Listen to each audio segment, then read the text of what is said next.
너무 은혜스러운 시간입니다. 오목사님 원래 냉혈동물이 돼가지고 이런 데 앉혀놓고 2시간, 3시간씩 끌고 가는데 저는 그렇게 못해요. 복도이고 어디고 너무 불편하게 앉아 계시는데 하여튼 하나님께서 갑절의 은혜를 주시기를 바랍니다. 우리 특세를 통해서 은혜 받는 분들이 참 많으세요. 그리고 여러분의 얼굴을 보면 하나님께서 은혜를 주시는구나 하는 확신이 들고요. 또 찬송하는 모습이 꼭 오목사님을 닮아가고 있어요 지금. 하여튼 표정까지 비슷비슷하게 닮아가요. 하여튼 참 독특한 은혜입니다. 독특한 은혜고 이 특세를 통해서 우리 한국 사회가 참 절망에서 소망을 찾는 귀한 계기가 되기를 바라고 또 북한까지도 아울러서 하나님이 은혜 주시기를 바라고 특별히 우리 교회가 항상 은혜의 초장에서 참 기쁘게 뛰는 거룩한 백성들로 가득해지기를 바랍니다. 그렇게 하기 위해서 이제 오늘 아침에 저는 좀 약간 개인적인 주제와 관계되는 본문을 선택해서 좀 생각을 해보려고 합니다. 우선 하나님의 말씀을 같이 읽도록 하겠습니다. 참 잘하는 말씀이에요. 빌립보서 4장 6절 벌써 알죠? 모르시는 분은 찾아요. 괜히 아는 체하고 가만히 있지 말고.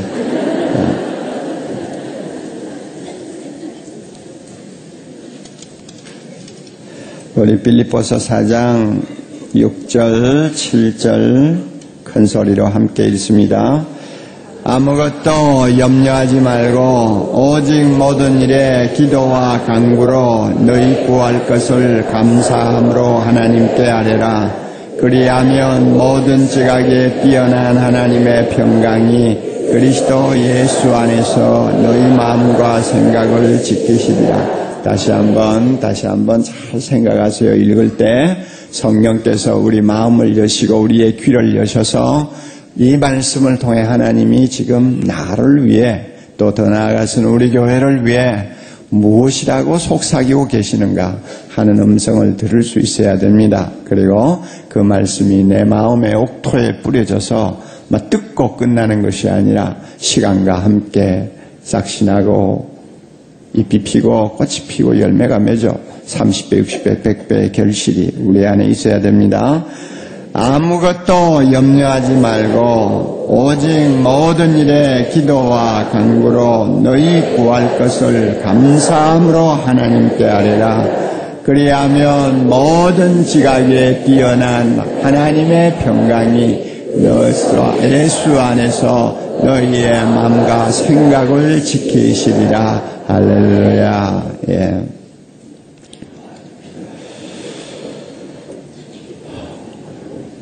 진짜 능력 있는 크리스찬들은 큰 것을 잘해서 능력 있는 크리스찬이 되는 거 아닙니다. 우리가 죽었다 깨도 베드로처럼 살 수 있겠어요? 바울처럼 사역할 수 있겠어요? 우리가 아무리 기도 많이 하고 새벽마다 주님 앞에 매달려도 하나님이 시대적으로 한 번씩 사용하시는 위대한 종들이 체험하는 그런 능력과 역사를 우리 모두가 체험하고 사는 것 아닙니다. 하나님은 굵직굵직한 일들은 특별히 선택하신 몇 사람을 이용하셔서 사용하시지만은 진짜 중요하고 본질적인 일은 이름도 빛도 없이 평생 주님 바라보고 사는 평범한 성도들을 통해서 일하십니다. 우리와 같은 사람들을 통해서 일하십니다. 그런데 이 우리라고 하는 평범한 우리 존재들이 세상 사람과 어떤 점에서 다른가? 어떤 점에서 우리는 능력이 있는가? 어떤 점에서 우리는 감동을 줄 수 있는가? 어떤 점에서 우리는 하나님의 이름을 부르는 자다움이 있는가 하는 것은 무슨 대단한 이적 기사를 행하는 데서 나타나는 것도 아니고 누구보다도 기도를 몇 시간씩 더 한다고 하는 데서 나타나는 것이 아니라고 봅니다. 가장 평범한 데서 표가 납니다. 그 평범한 중에 하나가 뭔지 아세요? 염려를 다루는 자세가 다릅니다. 염려를 극복하는 비결을 갖고 사는 데서 그 다른 모습이 나타납니다. 여러분, 우리가 잘 아는 바와 같이 참 세상은 복잡합니다. 복잡하다는 말은 염려거리가 그만큼 산적해 있다는 것입니다. 염려하지 아니하고 하루를 보낼 수 있습니까? 어떻게 보면 사람은 염려하기 위해서 이 세상에 태어난 것 같습니다. 점점 살기가 어려워집니다. 불안해집니다. 전에는 우리 한반도 안에서 그저 내 잘났다 하면은 큰 걱정 없이 살 수 있고, 그 다음에 막 우리끼리만 그래도 제대로만 하면 먹고 살기에 그렇게 어렵지 않았는데, 이제는 세계화 시대입니다. 자기 나라가 잘 된다고 잘 되는 거 아니에요. 내가 아무리 잘해도 다른 나라 압력에 의해서 우리가 잘하던 것을 다 포기할 수도 있는 거예요. 이제는 경쟁을 해도 우리끼리 경쟁이 아니에요. 한 동네 안에서 경쟁이 아니에요. 지구촌에서 경쟁입니다. 그러니까 얼마나 염려거리가 많이 쌓이는지요. 점점 살기가 불안해지는 것 사실입니다. 가난이 남의 이야기가 아닙니다. 하루아침에 가난해질 수 있어요. 엄청난 질병이 계속 번지고 있습니다. 어제 멀쩡하던 사람이 오늘 갑자기 소망을 잃어버리는 사태들을 우리는 하도 많이 봅니다. 질병이 그냥 만연합니다. 얼마나 길에서는 사고가 빈번하게 일어납니까? 실패라는 것은 옛날에 못난 사람, 특별히 능력이 없는 사람에게만 오는 줄 알았는데, 오히려 요즘에는 똑똑하다는 사람이 더 실패를 많이 한다고 말이에요. 실직에 염려도 많고, 자녀들 하나하나 키우면서 보면 애 하나에 염려 주머니가 한 5개는 달려있는 거 보잖아요. 애 둘이면 10개의 염려 주머니를 달고 있는 거예요. 그러니까 그 염려를 누가 다 해야 되느냐? 부모가 다 해야 된다는 거예요. 부모가 다 하면서 자라요. 저는 손자, 손녀를 며칠 데리고 있는데 이놈들은 태어날 때부터 염려 주머니를 한 11개씩 달고 나오는 것 같아요.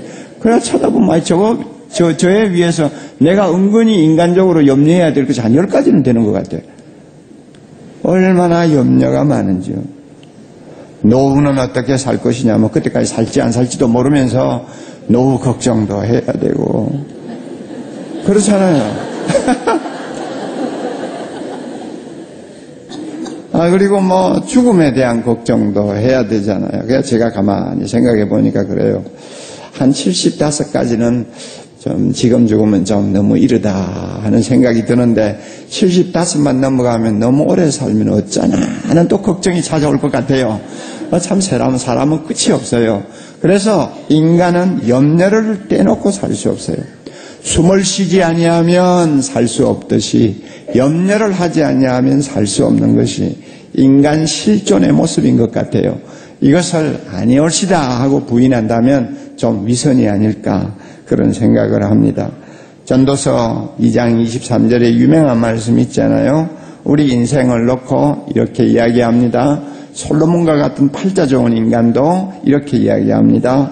일평생에 근심하며 수고하는 것이 슬픔뿐이라 그랬으니까 우리 인생을 세 마디로 요약할 수 있다는 것이죠. 한평생 우리 인생이 살다가 가는데 세 마디로 요약할 수 있어요. 근심, 수고, 슬픔.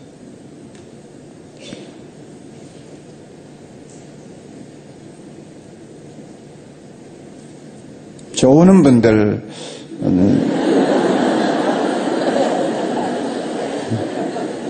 좋을 때가 됐어요. 그렇게 정성을 다해 찬양을 하다 보면 은혜가 소낙비처럼 임하셔서 조용하게 좋을 수 있도록 만들어요. 그러나 뭐 좋으라 눈 감아도 괜찮아요. 들으세요. 인생을 우리가 세 마디로 정의하면 세 마디요. 제일 먼저 염려요. 밤낮으로 쉬지 못하고 염려한다고 그랬어요. 밤낮으로 쉬지 못하고 고생하고 노동하는 것이 인간이라고 그랬어요. 그리고 그 결과는 뭐냐? 그 결과는 슬픔밖에 남는 것이 없다고 그래요. 이게 인간이에요. 잘 살든 못 살든 왕이든 평민이든 절대 구별이 없어요. 5,000년 전의 사람이나 오늘 21세기를 사는 사람이나 똑같아요.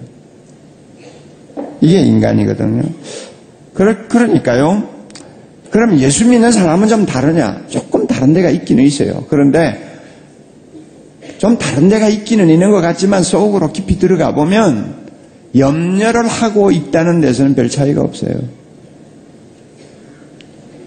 염려의 그 강도가 조금 다르기는 하고 염려를 다루는 면이 좀 틀리기는 하고 어떤 면에는 염려로부터 자유하는 은혜를 누리는 일들이 자주 있지만은 깊이 들어가 보면 염려를 끌어안고 산다는 점에는 안 믿는 사람이나 믿는 사람이나 별 차이가 없다 그 말이에요. 목사나 장로나 별 차이가 없더라 그 말이에요. 새벽에 열심히 나오는 사람이나 새벽을 못 깨우는 사람이나 별 차이가 없더라 그 말이에요. 다 염려를 마음에 안고 살아요. 옥목사 보고도 물으면 염려 없이 사는 날이 없다고 나는 대답하고 싶어요. 염려가 있어요. 틀림없이. 염려를 끌어안고 살아요. 이게 인간의 참모습입니다. 그러니까 오늘 우리가 읽은 말씀 아무것도 염려하지 말고 글쎄 이 말씀이 실용성이 있는 말씀인가? 나에게 정말로 뭔가 실천이 가능한 말씀인가 하는 의심을 할 수밖에 없는 것입니다. 정말 우리가 염려를 하지 않고 살 수 있을까? 한번 자문해보지 아니할 수가 없어요. 그런데 우리는 경험적으로 한 가지 분명히 자신있게 이야기할 수 있는 것이 있습니다. 이게 뭐냐면 염려는 쓸데없는 짓이라는 것입니다. 그거는 확실히 말할 수가 있어요. 저는 염려를 괜한 안달이라고 그렇게 별명을 붙입니다. 괜한 안달이에요. 괜히 필요 없는 거 끌어안고 실험하는 것이 염려라고 그래요. 그래서 제가 언젠가 설교할 때 말씀을 드린 거 기억나시는지 모르지만은 염려를 어떤 사람은 멋있게 표현을 했어요. 자동차에 기아를 중립에다 갖다 놓고는 엑셀레이터를 마음껏 밟아대는 것이 염려다. 괜찮은 비유라고 봅니다. 그렇잖아요? 그 기아를 중립에 갖다 놓고 뭐 엑셀레이터 밟아내면 소리도 요란하고 굉장하죠. 그러나 차는 꼼짝도 안 합니다. 괜히 쓸데없는 짓이요. 기름만 낭비하는 것이고요. 아무거 안 해도 될 일을 하는 것이 염려거든요. 그것보다 더 멋진 예화가 있어요. 여러분 아마 들은 기억이 날 거예요. 미국의 유명한 감리교 감독이었던 목사님이 101세까지 사셨거든요. 웰치라고 하는 목사님인데 그러니까 요즘도 100살 넘어가면 다들 매스컴에 주목을 받는데 101세가 된 생일날 기자들이 모여서 물었습니다. 목사님 앞으로 살 일이 걱정이 안 되세요? 그랬어요. 그랬더니 목사님이 웃으면서 하는 이야기가 내가 말이야 31년 전 그러니까 만 7살 먹을 때 내가 은퇴를 했어. 그런데 내가 그 은퇴하는 그때에 크게 깨달은 것 하나가 있었다고. 뭐냐면 난 목사지만 부끄럽게도 목사 일을 평생 해오면서 염려를 너무 많이 끌어안고 산 것 같아. 어떻게 보면 목사라고 하기가 부끄러울 정도로 나도 모르게 밤이고 낮이고 염려를 하면서 살았는데 은퇴를 하면서 돌아보니까 괜히 안 해야 될 염려를 너무 많이 했다. 다시 말하면 내가 이러이러한 일이 일어날 것이다 하고 미리 예측을 하고 염려한 것들 중에서 70을 살고 돌아보니까 안 일어난 것이 거의 절반 아니야 거의 태반이더라. 거의 대부분이 내가 일어날 것이라고 은근히 염려했던 것이 거의 일어나지를 않았더라. 그러니까 생기지도 않는 일을 놓고 나는 미리 끌어안고 염려를 했는데 70 은퇴하면서 결심했어. 염려라는 것은 필요가 없어. 괜히 하는 거야. 그러니까 내가 70 이후에 노년을 살 동안에는 절대 염려 안 하고 살 것이라 하고는 지금 30년을 살았다네. 그러므로 101살 후에 내가 어떻게 살 것이냐고 염려가 되느냐고 천만에 나 염려 안 하기로 했어. 이렇게 대답을 한 일이 있습니다. 참 진리인 것 같아요. 저나 여러분이나 그 나이가 되어서 우리의 돌아온 세상 길을 우리가 지나간 길을 돌아보면 염려를 할 필요가 없는 걸 가지고 괜히 염려했구나 하는 생각을 할 것들이 한두 가지가 아닐 것 같아요. 그러니까 괜히 염려는 할 필요가 없는 거예요. 이러니까 성경 말씀에서 염려에 대해서만은 단호합니다. 단호하게 우리에게 교훈합니다. 너 믿음이 조금 부족할 때는 염려가 생긴다. 그거 너 그렇게 이해하고 살아라. 절대 그러잖아요. 염려 이야기만 나오면 단호해요. 주님이 뭐라 그래요? 아무것도 염려하지 말라. 하지 말라예요. 무엇을 먹을까, 무엇을 마실까 염려하지 말라. 그것은 이방인들이 하는 짓이지 너희들에게는 부끄러운 일이니라. 왜 염려하느냐? 염려하고 싶으면 하늘에서 공중의 새를 보라. 들의 백합화를 보라. 거기에 가서 지혜를 배워라. 얼마나 단호합니까? 다른 말씀도 우리가 비교해보면 염려에 대해서만은 회색지대의 말씀을 절대 하시지 않아요. 하지 말라요. 무조건 하지 말라요. 제가 어느 날 오늘 읽은 우리 본문 말씀을 보면서 하나님께서 특별히 깨닫게 하시는 것이 있었습니다. 저는 이 말씀은 오래전부터 외우는 말씀이고 저 자신이 자주 마음에 담고 이 이 말씀 속에 들어있는 은혜의 셈이 무엇인가 하는 것을 자주 묵상하면서 이 은혜를 받기를 소망하던 말씀입니다. 그런데 생각처럼 그렇게 쉽게 아무것도 염려하지 아니하는 무염려의 상태를 유지하는 것이 신앙생활을 하면서도 어렵다는 걸 저는 많이 느꼈습니다. 설교를 하면서도 많이 어렵다는 것을 느꼈습니다. 그렇기 때문에 이 말씀을 자주 묵상하는데 어느 날 얼마 전에 제가 이 말씀을 보면서 새삼스럽게 다시 한번 깨닫게 되는 것이 있었습니다. 염려를 극복하는 것, 극복하는 기도, 염려를 극복하는 기도. 이 극복하는 기도는 몇 가지 특징이 있구나 하는 것을 제가 발견하고 나도 이 염려를 극복하는 기도의 특징을 좀 살리자.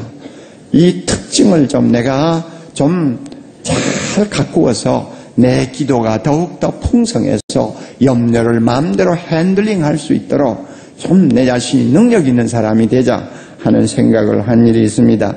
4가지예요. 오늘 새벽에 잘 기억하고 돌아가세요. 염려를 극복할 수 있는 기도는 첫째로 선택이라는 사실입니다. 선택이에요. 아무것도 염려하지 말고 그 사이에 끼워 넣어도 좋은 말이 하나 있습니다.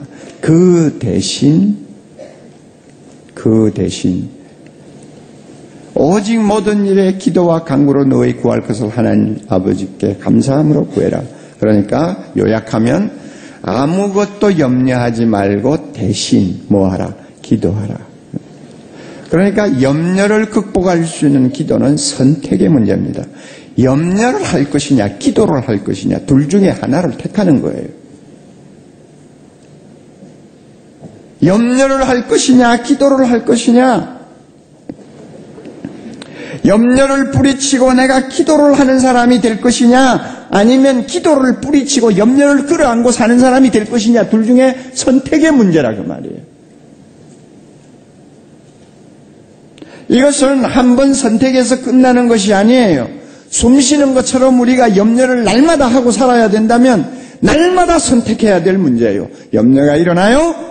내가 이 염려를 끌어안고 또 시간을 보낼 것인가 아니면 이 염려를 뿌리치고 기도를 선택할 것인가 둘 중에 하나예요. 여러분 한번 해보세요. 당연히 우리가 이론적으로는 염려가 생기면 기도해야지. 그런데 실제로 놀라운 사실이 하나 있습니다. 염려가 생길 때일수록 기도하기가 굉장히 어렵다는 것입니다. 한동안 염려에 끌려다니다가 나중에야 정신을 차리고 기도해야지 이러는. 이미 그때는 쓸데없는 것 가지고 염려하다가 진이 다 빠진 때입니다. 그래도 하나님이 불쌍히 여기시고 불쌍히 여겨주셔서 너 기도해라 이건데 이거는 염려를 다루는 사람의 태도가 아니에요. 처음부터 정확하게 선택을 해야 됩니다. 염려가 옵니까? 이 염려 가지고 실험하지 말자. 기도하자. 염려만 생기면 기도하자. 선택이에요, 선택. 그러니까 둘 중에 하나를 택하면 되는 거니까. 그러면 이겨요. 만약에 우리가 염려 대신에 기도를 선택하면 그 다음에는 하나님 말씀 속에 약속된 은혜의 샘이 터지는데 그렇지 않고 기도 대신에 염려를 택하면 참 우리의 모습이 초라해지고 비참해진다는 것을 우리는 알 수 있습니다. 기도는 인간의 자연스러운 모습입니다. 오덴이라고 하는 시인이 말한 것처럼 인간됨의 가장 자연스러운 모습은 3가지가 있는데 인간됨의 가장 자연스러운 모습은 3가지가 있는데 일하는 것이고 웃는 것이고 기도하는 것이라고 그랬어요. 이런 것들은 짐승에게 없어요. 인간됨됨의 가장 자연스러운 모습은 예수를 믿든 안 믿든 모든 사람에게 공통점이에요. 세 가지예요. 일하는 거요. 일하는 게 인간 모습 아니에요. 웃는 것이요. 개가 웃는 거 봤어요? 웃는 것이요. 오직 웃음은 인간에게 있는 축복이에요. 그 다음에 기도하는 것이요. 짐승이 기도하는 거 봤어요? 오직 인간만이 기도해요. 그런데 우리는 참 놀랍게도 예수 믿은 다음에 바른 기도, 하나님에게 직접 달려가는 기도, 누구의 도움을 받지 않고 예수 이름만 의지하면 온 천하의 문제를 다 끌어안고 기도해도 될 만한 특권을 가진 사람입니다. 믿습니까? 이게 우리란 말이에요. 이게 제사장 된 우리거든요. 시시콜콜한 것부터 시작해서 큼직큼직한 제목까지 무엇이든지 다 기도할 수 있고, 나 개인의 기도뿐만 아니라 이 천하에 내가 이름도 모르고 얼굴도 본 일이 없는 사람들의 문제까지도 다 하나님 앞에 들고 나가서 기도하면 하나님이 내 기도 들어주신다고 약속하셨습니다. 참 예수님 때문에 굉장한 기도의 특권과 기도의 은혜를 우리가 가지고 있는데, 그러므로 우리가 기도를 언제든지 할 수 있는 거예요. 이런 의미에서 기도는 예수의 이름을 신뢰하는 믿음의 행위입니다. 이게 기도 아닙니까? 하나님께서 예수님을 통해서 약속하신 신실한 말씀을 붙들고 주님 앞으로 나가는 것이 기도 아닙니까? 그러므로 기도는 믿음의 행위거든요. 따라서 염려가 옵니다. 염려가 오면 기도할 것이냐, 염려할 것이냐, 이걸 놓고 선택을 해야 될 때 우리로 하여금 선택하게 만드는 이 근본 핵심은 믿음에 있습니다. 염려하지 말고 기도하라고 했으니까 내가 염려에 마음을 주지 말고 기도하자. 딱 선택하면 되는 거예요. 믿음의 선택입니다.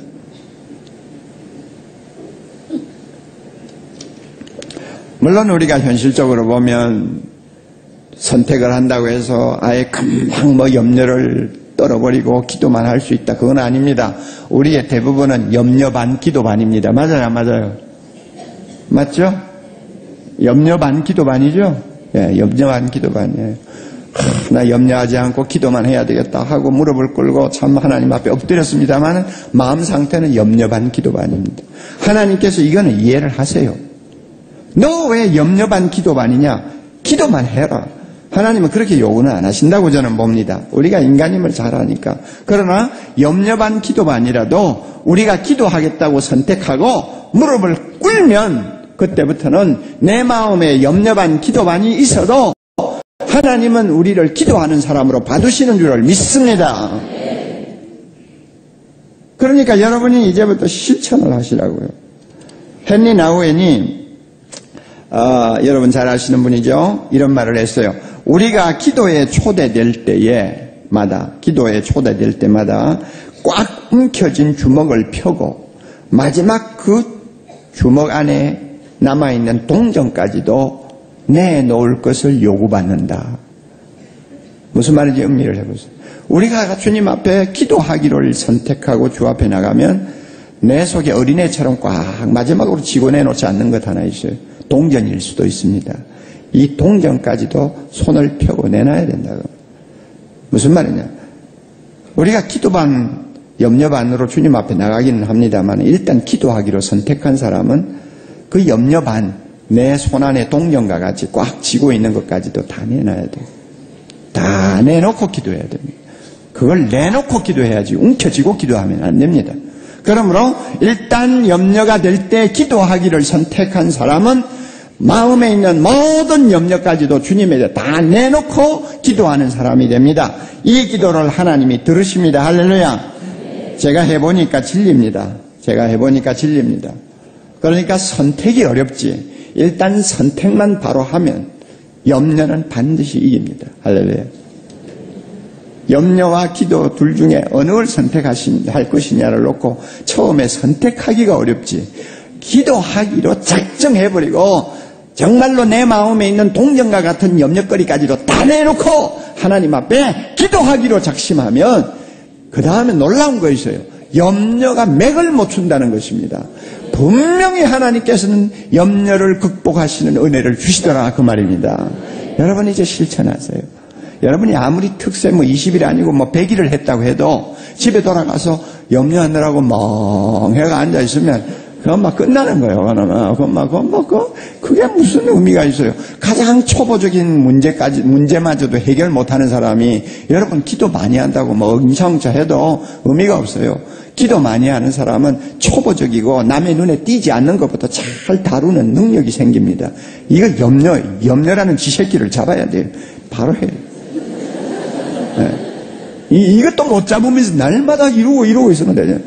이 염려라는 쥐새끼를 잡고 다 염려가 올 때마다 기도하자 해버리면 우리 기도도 능력이 있어지고 기도도 쉬지 않고 하게 되고 기도를 통해서 은혜도 체험하고 우리 성도들이 그렇게 되기를 바랍니다. 이제 두 번째로 우리가 기억해야 될 원칙이 있습니다. 기도는 발견입니다. 염려를 극복하는 기도는 발견이에요. 성경 말씀 보면 너희 구할 것을 감사함으로 하나님께 아뢰라. 지금 염려가 되어서 기도하는데 감사하고 뭐가 어울립니까? 감사거리가 눈에 들어올 것 같아요? 우리가 이론적으로 볼 때는 그것은 하나의 보기 좋은 수식어지 실제로는 의미가 없는 말씀처럼 보입니다. 지금 염려를 끌어안고 하나님 앞에 무릎을 꿇었는데 거기에 무슨 감사가 따라올 수 있어요? 그런데 참 기가 막힌 사실이 있습니다.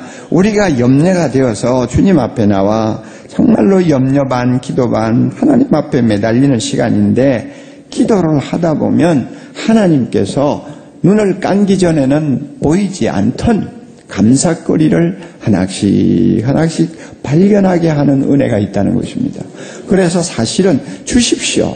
이거 해결해 주세요. 하나님 이거 너무 걱정스러워요. 이것이 해결되지 않으면 우리 집안이 잘못됩니다. 도와주세요. 하고 매달리며 기도하다가 나도 모르게 감사하는 사람으로 바뀝니다. 모든 것이 주시옵소서 이 기도를 할 것 같은데 그 기도를 하려고 막상 머리를 숙이고 보니까 그동안 내가 너무 받았는데도 감사를 못한 것이 많구나. 내가 지금 몸이 아파서 주님 앞에 이게 나쁜 병이 있지 않을까 걱정도 되고 그래서 하나님 앞에 기도한다고 합시다. 기도하면 하나님이 눈을 열어서 너 병 고쳐달라는 기도도 중요하지만 그것보다 너 감사할 것이 너무 많다는 생각 안 드니? 너 지금 나이 60까지 이만큼 산 것만 해도 얼마나 감사할 일이냐.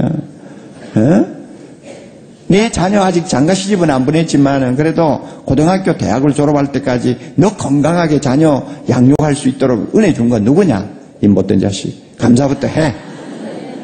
주님 맞습니다. 정말 이제 죽어도 괜찮아요. 제가 참 중요한 일은 다 했다고 생각합니다.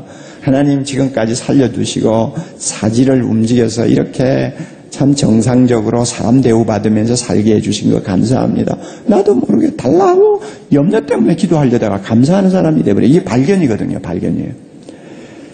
그래서요. 기도는 놀랍게도 감사를 발견하는 만원경 역할을 하고요. 멀리 있어서 감사할 것 같이 보이지 않던 것을 가까이 끌어당겨서 감사하게 만들어요. 기도는 현미경처럼 너무 작아서 감사할 거리도 못 된다고 생각되던 것을 큼직하게 키워서 그것 가지고 나도 모르게 감사하지 않으면 안 되도록 만드는 것이 기도입니다.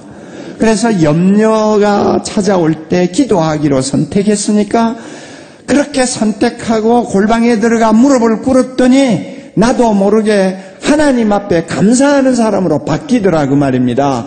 그런데 이렇게 감사하는 기도가 가슴에 가득한 사람에게는 염려가 설 땅을 잃어버립니다. 내 입에서 감사가 나오는데 무슨 염려가 그 사람을 끌고 다니면서 괴롭히겠어요. 골로새 4장 2절 기도를 항상 힘쓰고 기도에 감사함으로 깨어 있으라. 기도에 항상 힘써야 되는데 어떤 기도에 힘써야 되느냐? 감사하는 기도를 힘쓰라 그 말이요. 기도를 감사함으로 하라 그 말이에요. 이게 진리입니다.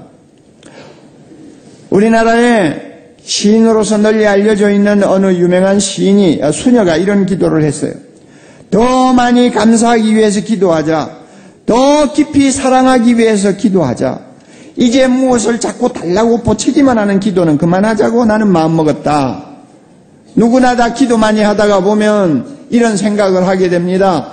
염려거리를 끌어안고 주님 앞에 나왔습니다마는 막상 주님 앞에 엎드려 보니 달라고 하는 것은 너무 체면이 없고 너무 감사거리가 많은데 내가 하나님 앞에 감사를 못했구나. 지금이라도 감사부터 먼저 하자 하는 사람으로 바뀌어버립니다. 이게 정상적으로 기도하는 사람의 자세예요.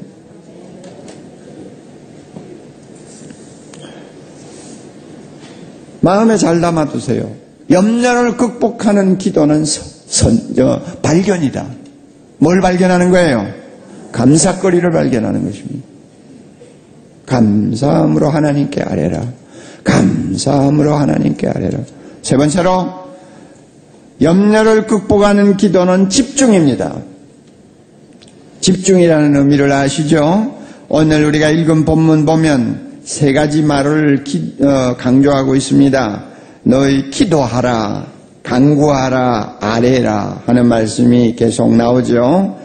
간구라는 말이 나오고 기도라는 말이 나오고 아뢰라는 말이 나오고 사실 또 똑같은 이야기 아닙니까? 똑같은 말을 세 번이나 연속으로 반복하는 것은 이것은 집중을 가르치고 강조를 가르칩니다. 기도라는 것은 집중하는 것임을 여러분이 아셔야 됩니다. 기도하면서 5만 가지 생각에다 문을 열어놓으면 그것은 기도가 아니고 염불이 되는 것입니다. 기도는 집중하는 것입니다. 누구 앞에 집중하는 거예요? 예, 무엇이든지 원하는 대로 구하라. 그리하면 내가 준다. 너희가 내 이름으로 무엇이든지 구하면 너희가 얻을 것이요 너희 기쁨이 충만하리라. 약속하신 하나님, 자기 아들을 아끼지 아니하시고 우리 모든 사람을 위하여 내어주시니가 어찌 그 아들과 함께 모든 것을 은사로 응답해 주시지 않겠느냐. 너희가 악할지라도 자녀에게 좋은 것을 줄 알거든 하물며 하늘에 계신 너희 아버지께서 구하는 자에게 성령을 주시지 않겠느냐. 좋은 것을 주시지 않겠느냐. 약속하신 하나님에게 집중하는 것이 기도입니다. 네. 그러니까 이 집중을 하는 것을 강조하기 위해서 아랜다, 간구한다, 소원한다, 또 기도한다 여러 가지 단어를 반복하면서 계속 이야기하고 예수님이 가르쳐 주신 교훈을 보면은 간청이라는 단어를 씁니다. 문을 안 열어주니까 밤중임에도 불구하고 계속 문을 두들기고 떠나지 아니하는 것을 간청이라고 그래서 그래서 구하는 것이요 기도가 뭐 하는 것이냐. 구하는 것이요 기도가 뭐냐. 찾는 것이요 기도가 뭐냐. 문을 두드리는 것이요 언제까지냐. 얻을 때까지. 언제까지냐. 만날 때까지. 언제까지냐. 문이 열릴 때까지 집중하는 것, 이것이 기도다 그 말이에요.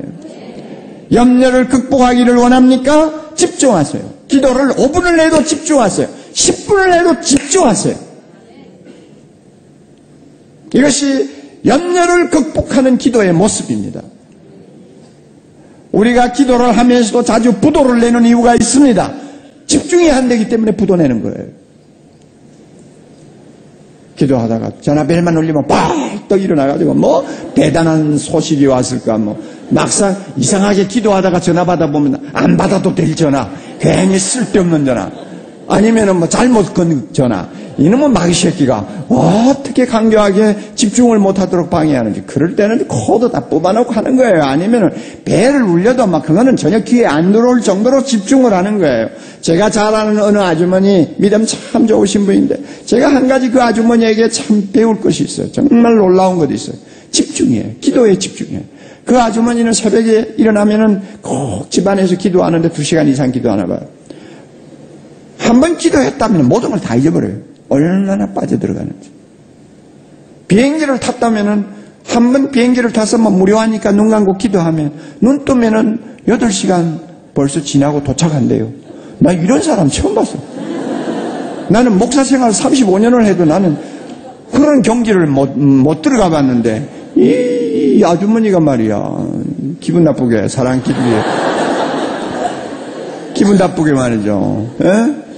그것도 좀 계급에 따라서 목사에게는 집중을 해도 한 20시간 할 수 있는 은혜를 주시고 하나님이 좀 그랬으면 좋겠는데 이 거꾸로 밑에 있는 사람이 눈 감았다 하면 막 주님에게 홀랑 빠져가지고 막 5시간도 좋고 2시간도 목사는 그저 30분 기도하고 나면 일어났다 앉았다 일어났다 앉았다 이래가지고는 안 되지. 근데 하나님께서는요, 직분 따라서 무슨 은혜를 주시는 것 같지 않아요. 예, 하나님 앞에서는 모두가 평등하지 않습니까? 정말 주님을 사모하고 사랑하는 자에게는 특별한 은혜를 주시는 것 같아요. 정말 주님만을 바라보고 믿음의 주여 온전케 하시는 주님만을 바라보고 매달리는 사람에게는 기도 안에서 완전히 변화산의 체험을 하도록 만드는 것 같아요. 이게 집중이거든요. 주님 내려가지 맙시다. 여기서 오두막 짓고 삽시다. 얼마나 집중을 했길래 세상 다 잊어버리고 베드로도 아내도 있고 자식도 있는데 그것까지 다 잊어버리고 혼자 살자고 그러겠어요? 왜 집중이란 말이에요. 염려를 극복하는 기도는 집중입니다. 자, 끝으로 또 하나. 염려를 극복하는 기도는 체험입니다. 체험. 자, 우리가 아무것도 염려하지 않고 기도하면, 그리하면 모든 지각에 뛰어난 하나님의 모습, 평강이 그리스도 예수 안에서 너희 마음과 생각을 지키시리라. 염려를 극복하는 기도는 우리에게 평강의 체험을 주십니다. 마음이 평안해지는 거예요. 이거는 응답하고는 관계가 없어요. 응답은 주로 기쁨을 우리에게 많이 안겨줍니다만은 응답 이전의 평강은요, 응답 받기 전인데 이상하게 나도 모르게 마음이 평안해지는 것입니다. 이것은 참 신비에 가까운 거예요. 그래서 지각에 뛰어난 평강이라고 그럽니다. 지각에 뛰어난 평강이라는 것은 설명을 할 수가 없어요. 희한하다, 신기하다, 논리적으로 우리가 이렇다고 어떻게 말을 할 수가 없어요. 희한한 거예요. 염려 때문에 가슴에 염려를 끌어안고 주님 보좌 앞으로 나가서 기도하면서 집중하면서 감사하면서 하나님 앞에 매달렸는데 기도하다가 보니까 마음이 이상하게 편안해지는 거예요. 이것은 기분이 아니에요. 기분은요, 상황이 바뀌면 금방 없어져 버리는 것입니다. 여러분, 염려 때문에 기도하고 나서 30분 기도하고 나왔다고 해서 염려거리가 다 해결되는 것은 하나도 없다는 거 잘 아시잖아요. 하나님이 응답하시는 방법은 여러 가지이기 때문에 내가 원하는 식으로 응답이 안 옵니다. 그러니까 한동안은 아무리 기도해도 염려거리가 남아있을 수가 있어요. 그럼에도 불구하고 놀라운 사실은 내 마음이 편안하다 그거예요. 이게 지각에 뛰어난 평강입니다. 이건 체험적인 것입니다. 기분이면 금방 날아가 버립니다. 기분이면 금방 날아요. 기분이 아니에요. 기분이 아니고 하나님이 주시는 특별한 은혜입니다. 내 마음이 평안한 거예요.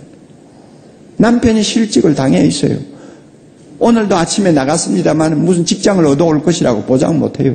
그럼에도 불구하고 하나님이 우리와 함께 하시고 하나님이 내 기도를 들어주고 계시니까 잘해주실 것이다 하는 이상한 배짱이 생겨가지고 마음이 편안한 거예요. 할렐루야. 이러면 사는 것 아니요. 이러면 사는 거죠.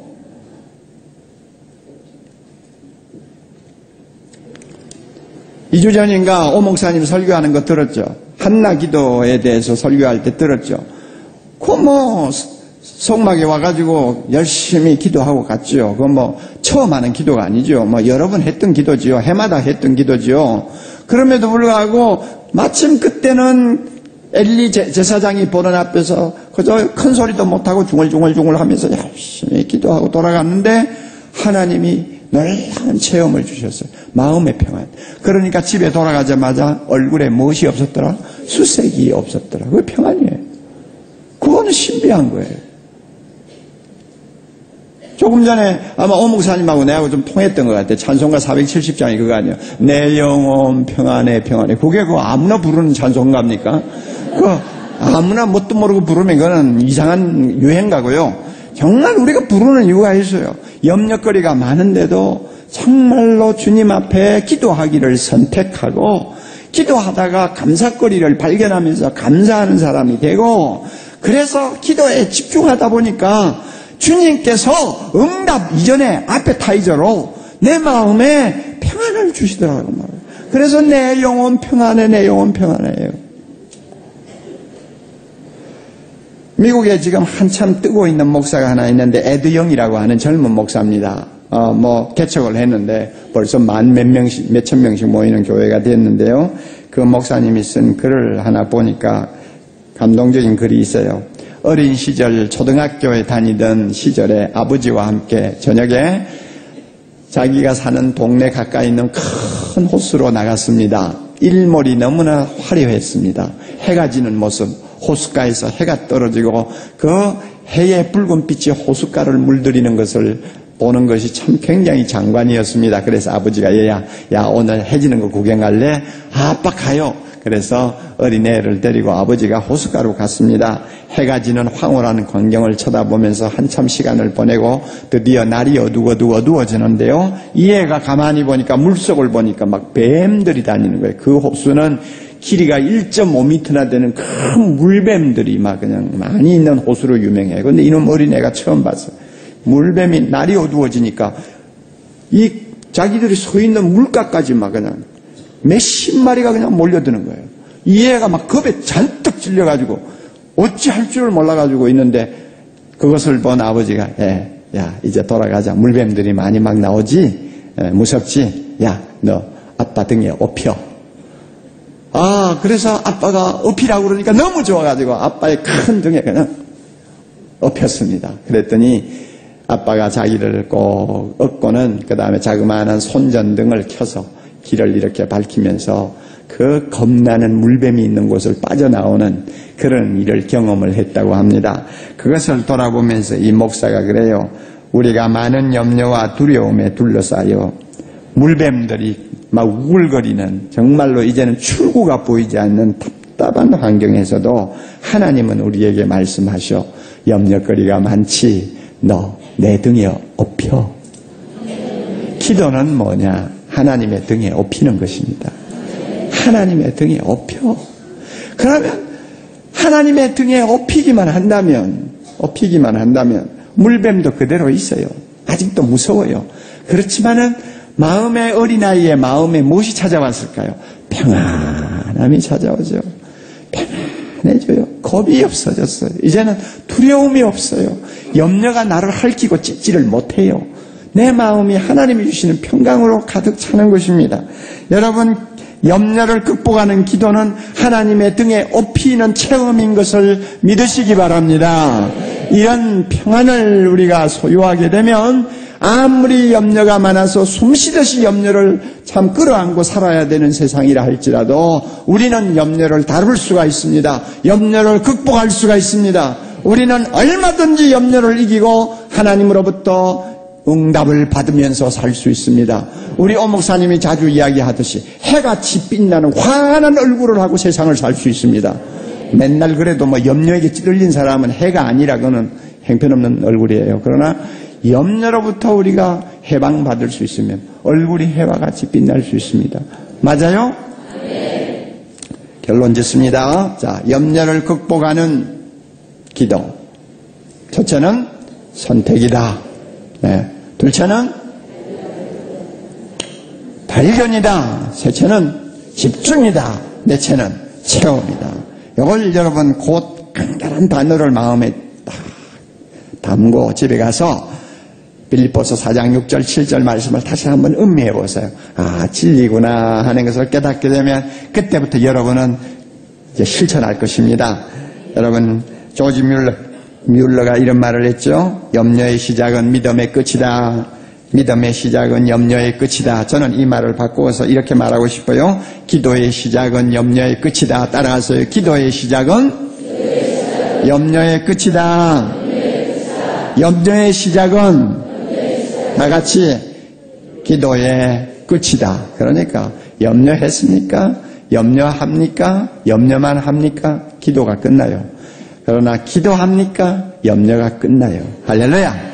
예, 이래서 우리 모두가 염려 많은 세상이지만은 염려를 극복하고 염려를 이기고 염려를 통해 더 많은 은혜를 우리가 체험하면서 사는 신나는 정말 우리 얼굴에 해와 같이 빛나는 사랑의 교회 성도들, 또 사랑의 교회 성도가 아닐지라도 우리 다 같이 예수님을 믿는 여러분들 모두가 되시기를 바랍니다. 다 같이 머리 숙여 기도합니다. 우리 한 목소리로 기도합니다. 주님, 나에게 염려거리가 너무 많습니다. 겉으로는 멀쩡한 것 같지만 속에는 날마다 고질적으로 염려를 안고 사는 버릇이 있습니다. 아무리 주님 이 염려를 떨쳐버리려고 해도 나는 이 염려의 소나기에서 빠져나오지 못하고 있습니다. 염려를 너무 오래 하다가 보니까 염려가 고질적인 악습이 되어버렸습니다. 주님, 여기서부터 나를 건져주시옵소서, 나를 해방시켜 주시옵소서. 이제부터 염려를 극복하는 승리자가 되기를 원합니다. 기도를 통해서, 선택하는 기도를 통해서, 발견하는 기도를 통해서, 집중하는 기도를 통해서, 체험하는 기도를 통해서 염려를 극복하고 우리의 얼굴이 예수님처럼 환해서 세상을 밝히는 빛이 되기를 원하고, 염려에 끌려다니는 사람들을 우리가 인도해서 하나님의 자녀 만들기를 원합니다. 능력을 주옵소서. 기도에 능력을 주옵소서. 다 같이 한 목소리로 기도합니다. 거룩하신 하나님 아버지여, 우리 모든 성도들에게 염려를 극복할 수 있는